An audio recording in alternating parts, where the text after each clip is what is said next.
this weather. Maybe his ears were playing tricks on him. Ryan made his way slowly down the mountain. As the encampment became more distinct, he could see a person in rain gear calling 2 border collies. Good sign. He could also see an ATV and a tent with a tarp over it. Boxes that looked waterproof were stacked around the tent. A flash of light caught his attention in his peripheral vision. Another ATV was headed up the trail. To what purpose? The guy couldn't be out in this weather for pleasure.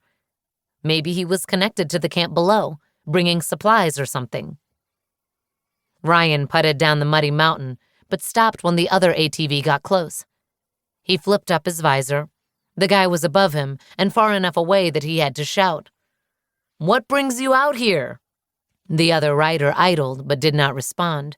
He twisted the throttle and moved toward Ryan. His dark helmet hid his face. Unfriendliness in a setting with so few people seemed out of place. Then again, maybe some people chose the deep wilderness because they lacked social skills.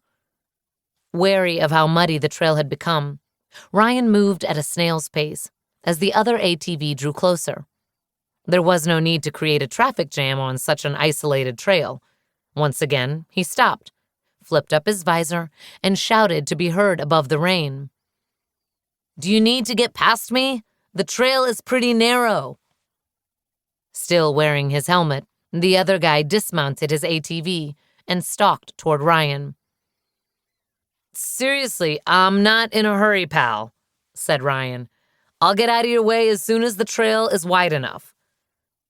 When he was within 5 yards of Ryan, the other man unzipped his leather jacket and reached inside. The back of Ryan's neck prickled, a fear response. A gun? What was going on here? Ryan twisted the throttle and revved forward at a dangerous speed. He thought he heard a popping sound behind him. His heart pounded as he willed the vehicle to go faster and not wreck. He focused on the steep trail in front of him and tried to sort through why someone would be shooting at him. Even if this was an angry landowner, it seemed like such an extreme response. The fat tires of the ATV slid and skidded as he increased his speed. His feet lifted from the pedals when he veered sideways, but he righted himself with a reactionary twist of the handlebars. The other rider had returned to his ATV and loomed toward him again. Without warning, the tires froze up and Ryan found himself somersaulting through the air. His body banged against a hard surface, and then he landed on his back. He was able to fight off unconsciousness for only a few seconds. He could hear the hum and grind of the other ATV growing fainter as his world went black. From her camp, Catherine Reed watched in horror as one of the 2 ATV riders sailed over the top of his vehicle. The ATV rolled and landed upright some distance from the trail.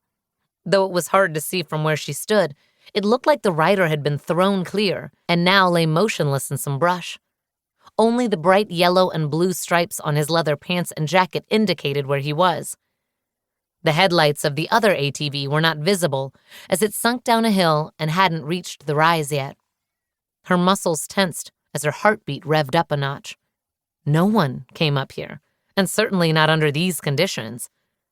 Her first thought was the default explanation her mind always went to.